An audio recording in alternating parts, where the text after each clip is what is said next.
Jerzee, the burning rose, the first burning petal, continues. His frame was thinner than I remembered, his clothes hanging off of him like they belonged to someone else. His eyes, bloodshot and sunken, were filled with something raw, something that almost looked like guilt. He wasn't supposed to be here. I knew that. He had snuck in, and the second the nurses saw him, he was gone. But this brief moment, he was here. He stepped closer, hesitant, as if afraid I would reject him. His fingers curled and uncurled at his sides.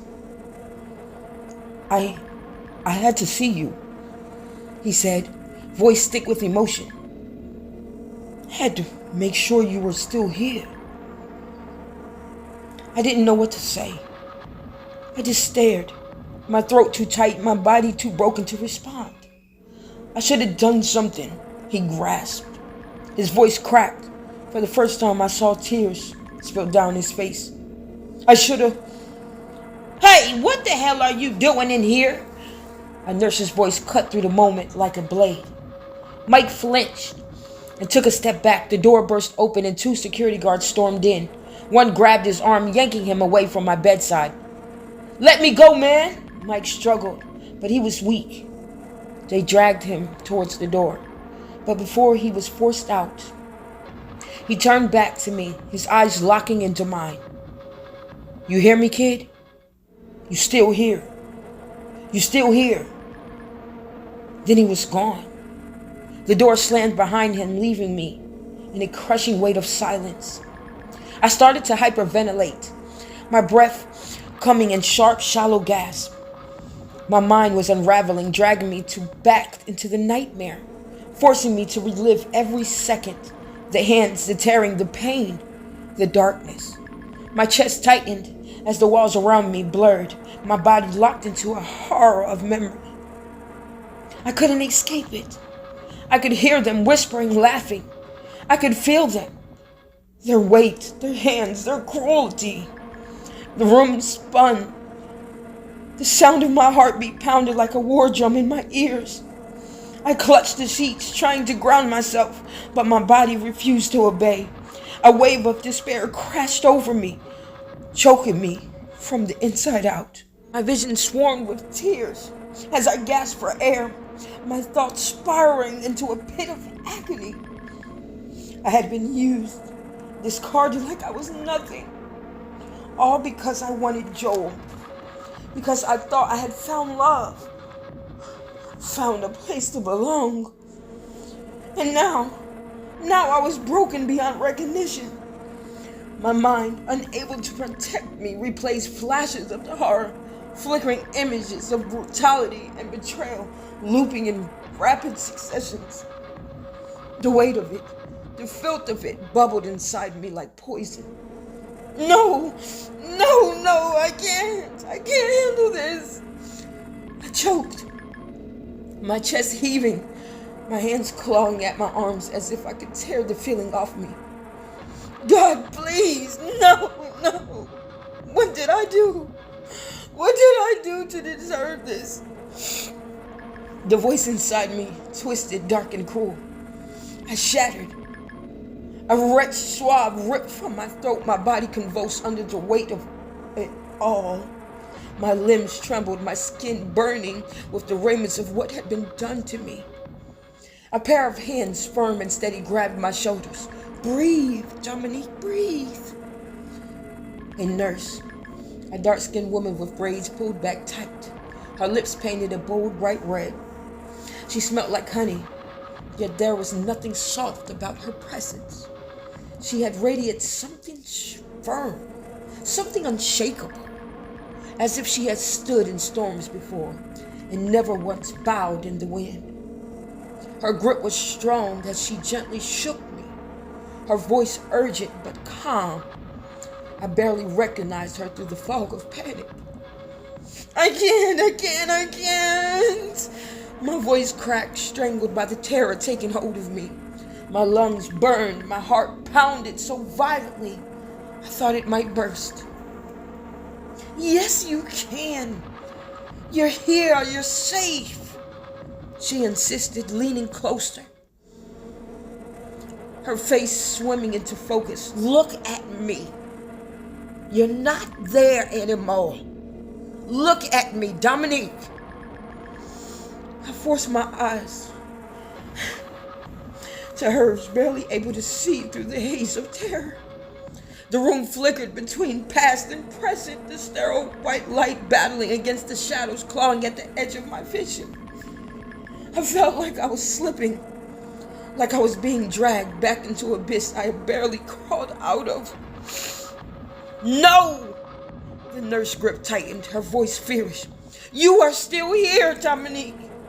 That means they didn't win.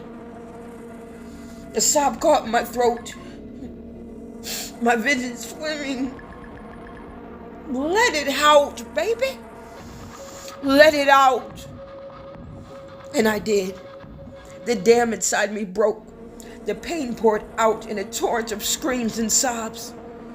The nurse squeezed my hand, her presence anchoring me while I clung to that one truth. Nancy adjusted my blanket, smoothing out the creases with careful hands. Get some rest, baby, she muttered.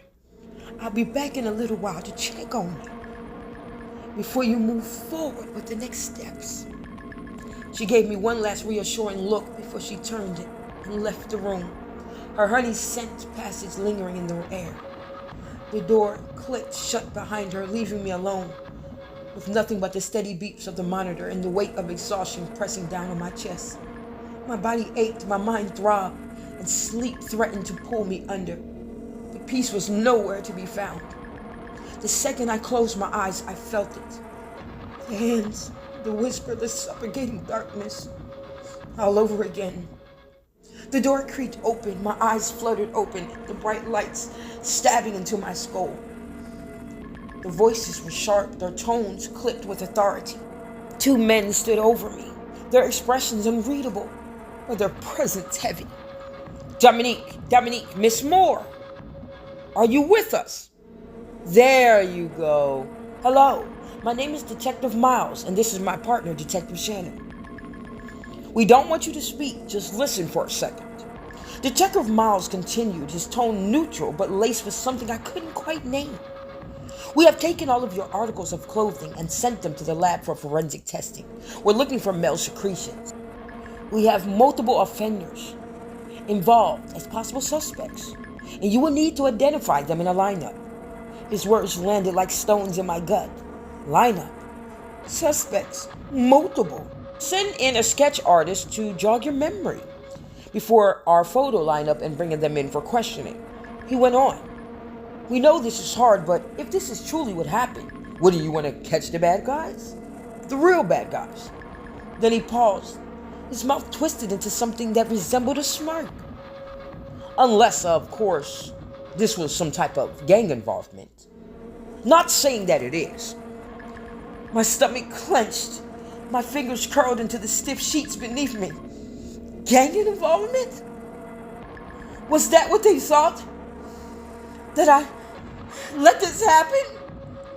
That I somehow was a part of this? The bile rose in my throat, but I swallowed it down, pressing my lips together so tightly they ached. I stared at them, at their cheap suits, at their eyes that were filled with concern, but suspicion. They weren't here to help me. They were here to poke holes into my story, see if I would trip up.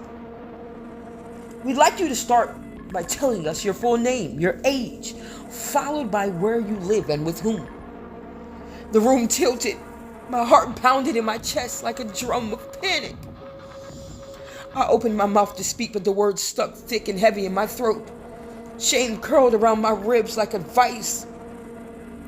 Would they even believe me? Would my words even mean anything? Or would they turn it all back on me? The weight of it crushed me. My lips parted, my voice barely above a whisper as I started. D-O-M-I-N.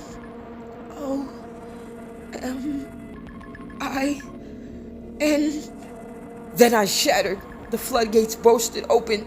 The well tore from my chest, raw and broken. No, why? No, God, no. I sobbed, my body trembling so violently I thought I might come apart. The shame, the pain, the unbearable violation of it all. Too much. It was too much. Excuse me, detective. Nurse Nancy appears at the door.